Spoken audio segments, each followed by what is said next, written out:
నాటుకోడి ఎలా ఉండాలో నాకు చూసి నేర్చుకోండి. ఫస్ట్ ఏం చేసినా చెప్పు. ఏమేమి లేపే అని చెప్తే వాళ్ళు నేర్చుకోవాలి. ఇలా కట్టెలు పొయ్యి మీద టేస్ట్ ఇలా గోల్డెన్ కలర్ వచ్చాక చూడండి, ఇది గోల్డెన్ కలర్ వచ్చింది కొంచెం వచ్చాక ఇలా కొంచెం తీసేయాలి. ఇలా తీసిరా.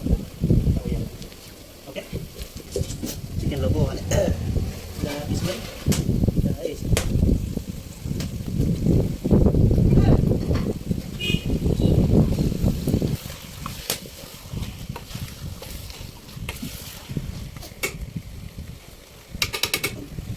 కలుపుకోవాలి, మూత పెట్టుకోవాలి.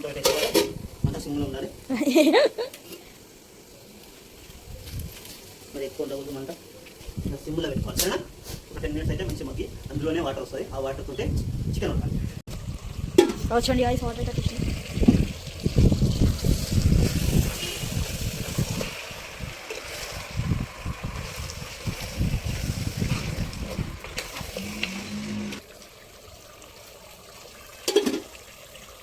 I can't ready this chicken. చూసారా, ఒక వాటర్ వేయలేదు, అదే వాటర్ వచ్చింది, అదే గ్రేవీ వచ్చింది. ఇప్పుడు సాల్ట్ వేసుకోవాలి. ఎంత వాటర్ చూసుకొని వేసుకోవాలి సాల్ట్. తీస్తున్నాం, ఇలా సాల్ట్ వేసుకొని సాల్ట్ వేసి కలిపితే చాలా గ్రేవీ వచ్చింది. అలా వేసుకొని కొత్తిమీర వేసుకోవాలి. వాటర్ చూడండి. తర్వాత ధనియాల పొడి వేసుకోవాలి. చికెన్ మసాలా అంటే chicken masala taste. Chicken masala అంటే చికెన్ మసాలా వేసుకోండి. ఇట్లా వేసుకొని సాయంత్రం చికెన్ పెట్టుకొని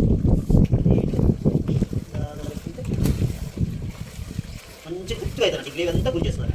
గుంజేసుకొని మంచిగా అన్నంలోకి సూపర్గా మసాలా గుంజి గుంజేసుకోవాలి. ఓకే, ఓకే, అయిపోయినట్టే. ఓకే.